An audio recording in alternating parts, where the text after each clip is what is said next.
Welcome, fellow dwellers. This is Scott from the Pixel Dwellers. How many times can you say dwellers? Jesus, we're going to have to figure something out with that. But today's video is a little bit different. We're going to show you what's in Retro Dan's future gaming slash multimedia slash work PC.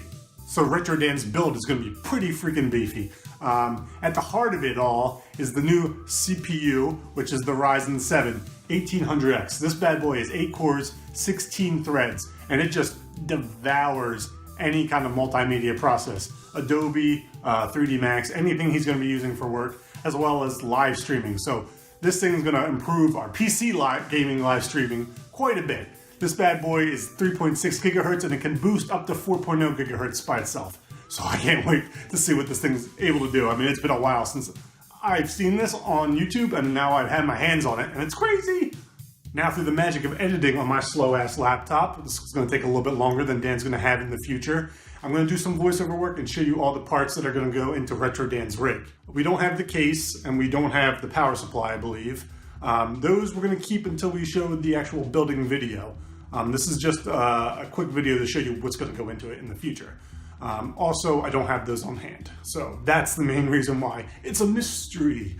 But anyway, hopefully you enjoy this video. Don't forget to like and subscribe if you enjoy this kind of stuff. So first things first, Retro Dan has bought the Republic of Gamers Asus Crosshair 6 Hero motherboard. This thing is AM4, AMD Ryzen ready. It's the AMD X370 chipset.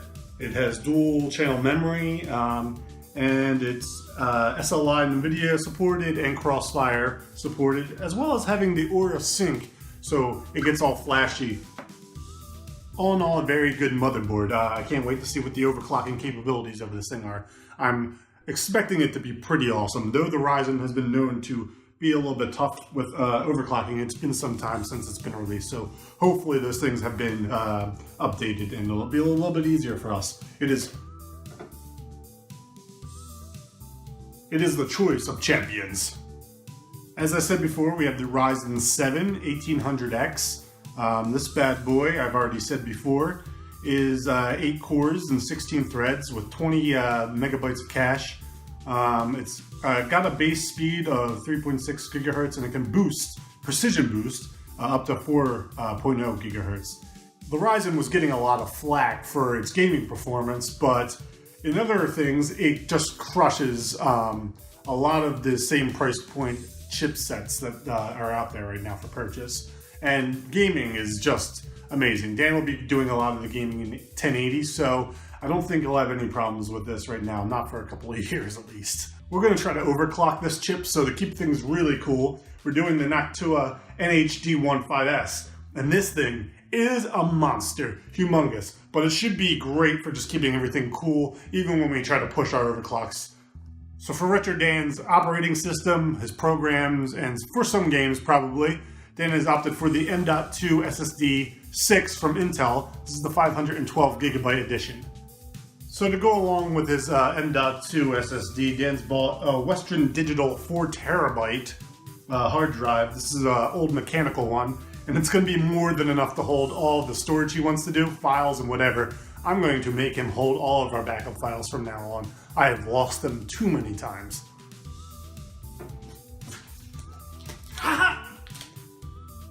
So for memory, we have the G-Skills Rip Jaws, 2 sticks of 16 gigs, 32 total.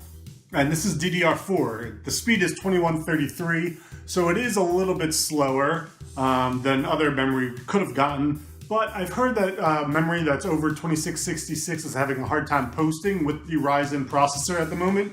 They might have had it fixed by now, but this will make things a little bit more stable. And honestly, I don't know if we'll see all that much bigger of a difference.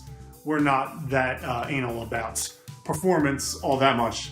As you can tell, I'm rocking a PS4 Pro, so this will be good enough for him, I'm sure.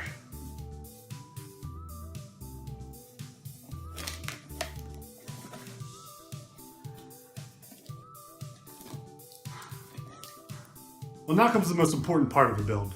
Well, I guess it's all important, but this is the bicep of the rig, the flexing bicep, and that is the graphics card. And Dan has chosen to go with the EVGA Superclock G4 GTX 1070. That is the Pascal architecture. It has 8 gigabytes of GDDR5 RAM on it. It is VR ready, so if he ever wants to get into the Oculus or the Vive, he can do that. I will try to convince him. And it is just a well-rounded, powerful little card. Little, I say little, but it's pretty big.